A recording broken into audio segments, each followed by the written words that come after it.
उपलक्ष्य में द्विदिवसीय राष्ट्रीय संगोष्ठी स्वाधीनता आंदोलन में हिंदी पत्रकारिता की भूमिका कि इस सत्र इसकी थीम है आजाद भारत की संकल्पना और हिंदी पत्रकारिता। इस सत्र के अध्यक्ष बहुत ही सम्मानित श्री ओम प्रकाश सिंह जी, जो अध्यक्ष हैं भारतीय भाषा केंद्र JNU दिल्ली में, और आज की इस तकनीकी सत्र के मुख्य वक्ता Shri Anil Nigam ji, head of the department IMS college Ghaziabad.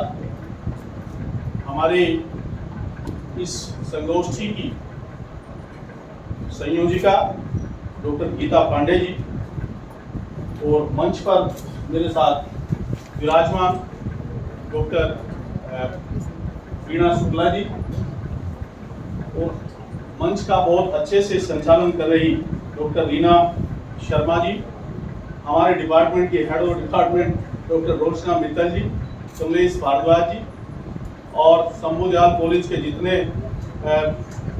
Doctor Divya madam, doctor Urvija, doctor Shilpi madam, madam Poonam Tyagi, doctor Anil Kumar और अग्रवाल साहब, विनोद कुमार जी, और महाविद्यालय के बहुत ही प्यारे छात्र और छात्राओं।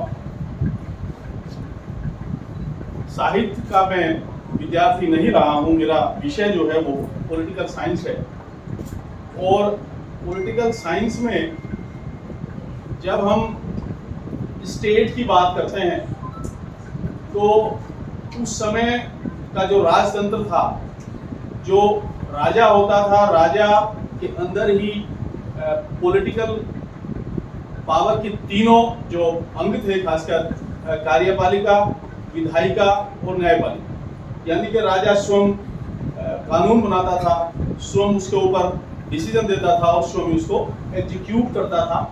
तो एक किस्म से जो राजनीति थी वो उस समय राजाओं के दरबारों तक सीमित थी, और जो आम आदमी है, आप और हम जैसे लोग, वो राजनीति से उनका कोई सरोकार नहीं होता था। कहा जाता था कि कोई नर हो हमें कहा नहीं, यानी कि पॉलिटिक्स में उनका कोई डायरेक्ट या इनडायरेक्ट किसी भी प्रकार का पार्टिसिपेशन नहीं होता था। समय बदलता चला गया, और अगर हम अपने देश की बात करें, बहुत ज़्यादा विस्तार में न जाते हुए, 1757 में जो प्लासी का युद्ध हुआ, तो प्लासी के युद्ध के बाद ही ईस्ट इंडिया कंपनी ने भारत में एक किस्म से राजनीतिक अपना जो इंटरेस्ट शो करना शुरू किया, पॉलिटिकल इंटरेस्ट। उससे पहले तक वो सिर्फ व्यापारिक गतिविधियों में संलिप्त थी, राजनीति करना शुरू किया, और एक किस्म से उसकी फिर राजनीतिक महत्वाकांक्षा बढ़ती चली गई। तो कहा जाता है कि प्लासी जो है वो कलकत्ता के पास में एक जगह है, और एक अमरूद के बाग में लड़ाई हुई सिराजुद्दौला और लॉर्ड क्लाइव के बीच। कुछ घंटों में वो लड़ाई खत्म हो गई, और ये कहा जाता है, इसको श्रद्धेय अटल बिहारी वाजपेयी जी ने भी कोट किया कि जितने सैनिक दोनों तरफ से लड़ रहे थे, उससे लगभग 10 गुना लोग वहां तमाशबीन थे, जो ये तमाशा देखने के लिए आए थे कि कौन जीतेगा कौन हारेगा। यानी कि उन्हें इस बात से कोई मतलब नहीं था कि आने वाले समय में शासन जो है वो मुगलों का होगा कि अंग्रेजों का होगा, सिराजुद्दौला जो है वो एम्परर होंगे या लॉर्ड क्लाइव का शासन होगा। इस प्रकार के एग्जाम्पल्स बहुत हैं, और खास तौर से राजनीति से किसी का कोई सरोकार नहीं रहा। अब कालांतर में जैसे चीजें आगे बढ़ती चली गई, 1915 में जब महात्मा गांधी लौट कर आए इंडिया में, तो माना जाता है कि गांधी जी के जो 2-3 बड़े मूवमेंट्स हुए, उनसे आम आदमी को जोड़ा गया। नहीं तो जो इस देश की स्वतंत्रता संग्राम की ध्वजवाहक थी भारतीय राष्ट्रीय कांग्रेस, उसके कितने सदस्य होते थे, और वो कॉफी हाउस में बैठ के किस प्रकार की मीटिंग्स करते थे, क्या उनके एजेंडा होते थे। तो इस स्वाधीनता संग्राम को जो एक जन आंदोलन बनाया वो महात्मा गांधी ने बनाया।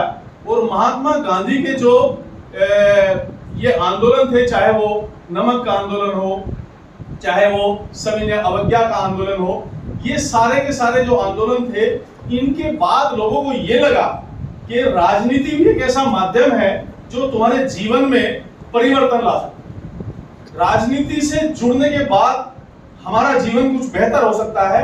लोगों ने गांधी जी के साथ जुड़ना शुरू किया और चल पड़े दो डग जिस और कोटि कोटि पग पीछे पीछे चल दिए। और वास्तविकता इस बात की है कि जो कुछ सौ लोग स्वाधीनता संग्राम में पार्टिसिपेट करते थे उनकी संख्या करोड़ों में पहुंच गई।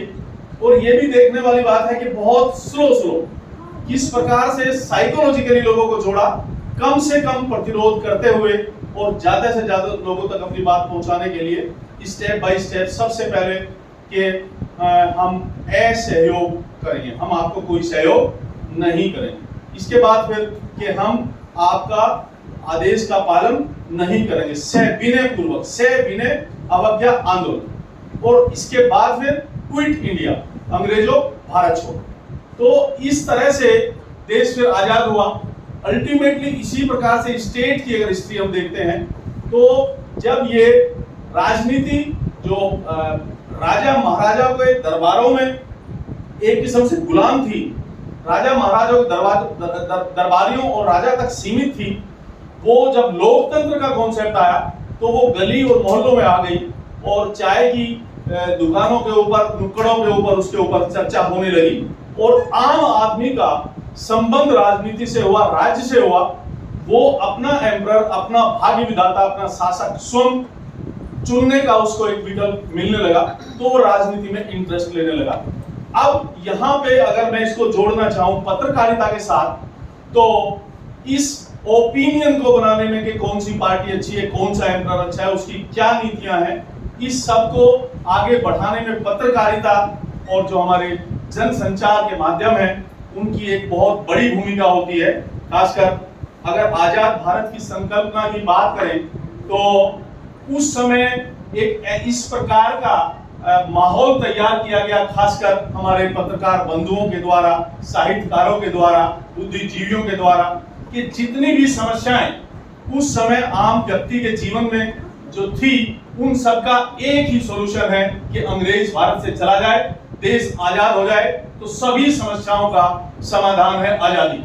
जब तक ये प्रस्तुत नहीं किया गया तब तक वो एक प्रकार का लोगों के अंदर जज्बा पैदा तब तक नहीं हुआ।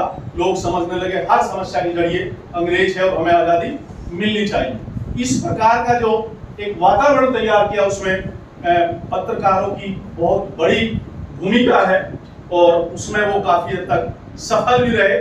चाहे किसी भी प्रकार का जो अब से मेरे से पहले वक्ताओं ने बताया कि किस प्रकार से उनका जो है वो साहित्य जब्त कर लिया गया, किस प्रकार से उनके ऊपर सैंक्शंस लगाए गए, वो सब चीजों के बावजूद भी वो इस बात में सफल रहे कि हाँ, एक जज्बा पैदा किया, एक भावना लोगों के अंदर पैदा हुई कि हर समस्या का एक ही समाधान है, वो है आजादी, और देश आजाद होगा तो सब समस्याओं का समाधान हो जाएगा। वो कितना हुआ कितना नहीं हुआ ये एक अलग विषय है, इसके लिए कभी अलग से सेमिनार हो सकती है। मैं आज जो मुझे निगम साहब का उद्बोधन सुनने को मिला, बहुत ही अच्छा मुझे लगा। मैं उन्हीं के साथ अपने आप को संबद्ध करते हुए, जोड़ते हुए थोड़ा सा ये चीज रखना चाहूंगा कि पत्रकारिता का जो एक स्तर होता था उसका भी आपने देखा कि ह्रास हुआ, उसमें भी कमी आई है। और आज अगर हम देखें तो अखबार में पढ़ने के लिए न्यूज नहीं है, कुछ भी नहीं है। इसी प्रकार से अगर आप टीवी खोल के देखें तो उसमें देखने लायक कुछ भी नहीं। बस लास्ट में एक ये तीसरा जो माध्यम आया, जो जिसको हम सोशल मीडिया कहते हैं, इसने हर किसी को पत्रकार बना दिया। इसने भी वही स्थिति पैदा कर दी कि जो राजनीति कुछ लोगों तक सीमित थी वो हर आदमी की पहुंच तक आ गई। पत्रकारिता, हर कोई अपने आप को पत्रकार मान के बैठा है। और आज ये जो प्रिंट मीडिया और इलेक्ट्रॉनिक मीडिया है, ये भी कौन सा वीडियो सबसे ज्यादा वायरल हुआ उसको अपने प्रोग्राम का एक मुख्य हिस्सा बनाते हैं। इसके ऊपर किस प्रकार से प्रतिबंध होने चाहिए, ये समाज के लिए कितना हानिकारक है, कितना फायदेमंद है, इसके लिए अलग से विचार करने की जरूरत है। मैं आज मुझे अपने परिवार में आपके बीच अपने आप को पाकर बड़ी प्रसन्नता हो रही है। मैं इसके लिए इस सेमिनार के आयोजकों का और खासकर अपने मित्र प्राचार्य महोदय अखिलेश मिश्रा जी का और सभी हिंदी विभाग पूनम सिंह और उनकी इस टीम को बहुत बहुत साधुवाद देता हूं और आप सब लोगों ने मेरे विचार सुने, आप सबको बहुत बहुत धन्यवाद देता हूं। जय हिंद, जय भारत।